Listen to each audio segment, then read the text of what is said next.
మొంతా తుఫాన్ వేళ నేడు రేపు అప్రమత్తంగా ఉండాలని కూటమి ఎంపీలు మంత్రులు ఎమ్మెల్యేలు ముఖ్యమంత్రి టెలికాన్ఫరెన్స్లోని సూచించారు. ప్రజలకు సహాయ సహకారాలు అందించాలని పిలుపునిచ్చారు. లీడర్ నుంచి కేడర్ వరకు ప్రజలు అండగా ఉండాలన్నారు. మొంతా తుఫాన్ రాష్ట్రంపై ప్రభావం చూపే అవకాశం ఉందన్నారు చంద్రబాబు. ఫ్లాష్ ఫ్లడ్ వచ్చే అవకాశం ఉందన్న సమాచారంతో ఎన్డీఆర్ఎఫ్, ఎస్డీఆర్ఎఫ్ సిబ్బందిని క్షేత్రస్థాయిలో మోహరించామని వివరించారు.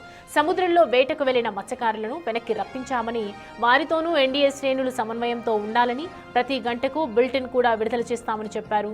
మంత్రులు, ఎమ్మెల్యేలు, ఎంపీలతో సహా కేడర్ నుంచి లీడర్ వరకు ప్రజలకు అండగా నిలబడాలని దిశానిర్దేశం చేశారు. కూటమి ఆదరించిన ప్రజలకు మనం తోడుగా ఉండాలన్నారు. దాదాపు 39 నియోజకవర్గాలకు వర్ష ప్రభావం ఎక్కువగా చూపిస్తోందన్నారు.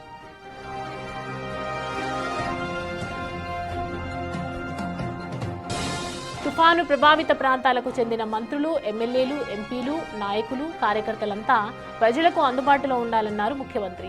ప్రస్తుతం ఉన్న సమాచారం ప్రకారం కాకినాడకు 270 కిలోమీటర్ల దూరం నుంచి 15 కిలోమీటర్ల వేగంతో రాష్ట్రం వైపు వస్తోందని తెలిపారు.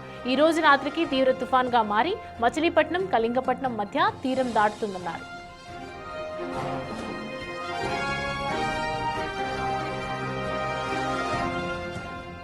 కృష్ణా, పశ్చిమ గోదావరి, కోనసీమ, ఏలూరు జిల్లాల్లో అధిక వర్షాలు కురిసే అవకాశం ఉందని ఎన్డీఏ శ్రేణులు నేడు రేపు ప్రజలను అప్రమత్తం చేయాలని కోరారు. పరిస్థితి తీవ్రతను బట్టి రియల్ టైంలోనే మొబైల్ ఫోన్లకు సందేశాలు పంపిస్తున్నామని కూటమి నేతలకు చెప్పారు. పంటలను కాపాడేందుకు ఏ చర్యలు తీసుకోవాలో అధికారులకు తెలియజేశామన్నారు. ప్రాణ నష్టాన్ని పూర్తిగా తగ్గించడంతో పాటు ఆస్తి నష్ట నివారణకు చర్యలు తీసుకుంటున్నామన్నారు. ప్రజల్ని చైతన్యపరుస్తూ ఎన్డీఏ కార్యకర్తలు, స్వచ్ఛంద సేవకులుగా ముందుకు వచ్చి సహాయ కార్యక్రమాల్లో పాల్గొనాలని సూచించారు. అవసరమైతే కేంద్ర సాయం కూడా కోరతామన్నారు సీఎం. ప్రజల ప్రాణాలు కాపాడి నష్టాన్ని తగ్గించడమే ప్రభుత్వ లక్ష్యమన్నారు. సంక్షోభ సమయంలో ప్రజల చెంతనే ఉండాలని సూచించారు.